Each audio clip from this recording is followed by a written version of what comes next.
नमस्कार. आपल्या सगळ्यांचे महाराष्ट्र सोशल न्यूज चॅनलमध्ये हार्दिक स्वागत. चला वळूया तर एका नवीन बातमीकडे. आजची बातमी. राज्याचे उपमुख्यमंत्री अजित पवार यांचे अपघाती निधन झाल्याचे वृत्त समजल्यानंतर अजित पवार यांचे निकटवर्तीय असलेले डॉक्टर फारुख शाह, श्याम सनेर, माजी नगरसेवक कांतीलाल दलवाले व युवा नेते सुमित पवार यांनी प्रतिक्रिया व्यक्त केली असून अजितदादा यांच्या मृत्यूचे वृत्त कळताच मोठे दुःख झाले असून राज्याच्या राजकारणात कधी भरून न निघणारी पोकळी निर्माण झाली आहे.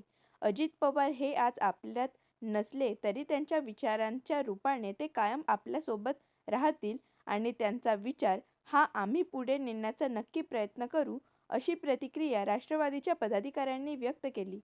तसेच महाराष्ट्र राज्याचे उपमुख्यमंत्री स्वर्गवासी अजित पवार यांच्या निधनानंतर मुख्यमंत्री देवेंद्र फडणवीस यांनी आपले सर्व कार्यक्रम रद्द केले असून राज्यात आज शासकीय सुट्टी जाहीर करण्यात आली असून 3 दिवसांचा दुखवटा जाहीर करण्यात आला आहे. खरं तर आजचा दिवस हा राज्यासाठी, संपूर्ण महाराष्ट्र राज्यासाठी अत्यंत काळा दिवस मानला जाईल. कारण की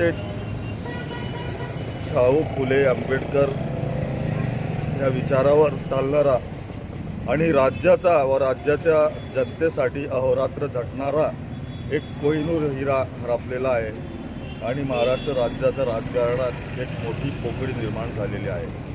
आज दादांचा जर मृत्यू झाला, दुर्दैवी मृत्यू झाला, तरी पण आम्ही अशा मानतो की दादांचे जे विचार आहे ते राज्याची जनता कधीच विसरणार नाही आणि आम्ही भगवान चरणी, ईश्वर चरणी प्रार्थना करतो की ईश्वर त्यांच्या आत्मेला शांती देव आणि आम्ही त्यांचे विचार पुढे नेऊन संपूर्ण राज्यभरात पसरवण्याचा आम्ही प्रयत्न करणार. आज जी काही बातमी दादांची कळाली ती अत्यंत धक्कादायक बातमी ही महाराष्ट्राच्या नागरिकांसाठी ठरली. सकाळपासून काम करणारा भारत देशाचा हा एकमेव असा नेता होता की जो सकाळी 6 वाजेपासून लोकांच्या कामासाठी घराच्या बाहेर निघायचा.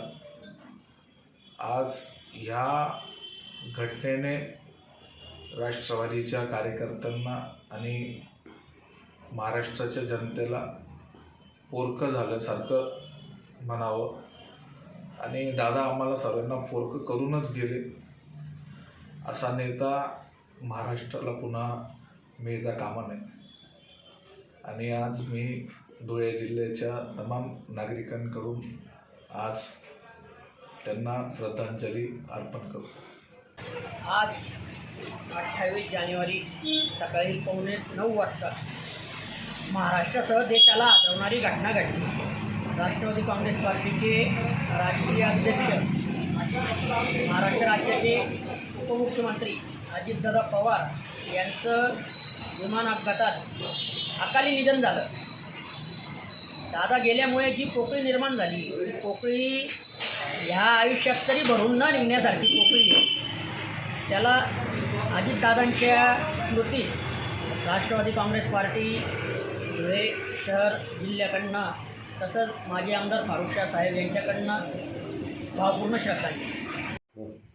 आज अत्यंत दुःखद अशी बातमी कानावर आली. महाराष्ट्राचे उपमुख्यमंत्री आदरणीय अजितदादा पवार यांचं विमान अपघात झाला आणि त्यात त्यांचा दुर्दैवी असा मृत्यू झालेला आहे. प्रत्येक कुटुंबियांना असं वाटतं की आज आमचा महाराष्ट्रातला घरातलाच एक कर्ता माणूस मृत्युमुखी पडलेला आहे. इतकं अतीव दुःख आज संपूर्ण महाराष्ट्र जनांवर आलेलं आहे. राष्ट्रवादीच्या परिवारावर तर हा आघात अतिशय मोठा आहे. कर्ता माणूस गेल्याने अतिशय वेदना प्रत्येक राजकीय कार्यकर्त्याला या निमित्ताने होत आहे. हे दुःख कधीही महाराष्ट्र भरून काढू शकणार नाही. मी त्यांच्या मृतात्म्यास या निमित्तानं श्रद्धांजली अर्पण करतो. बातमी आवडल्यास चॅनलला लाईक व सबस्क्राईब करा व दररोज अशा नवनवीन बातम्या पाहण्यासाठी चॅनलला फॉलो करा. धन्यवाद.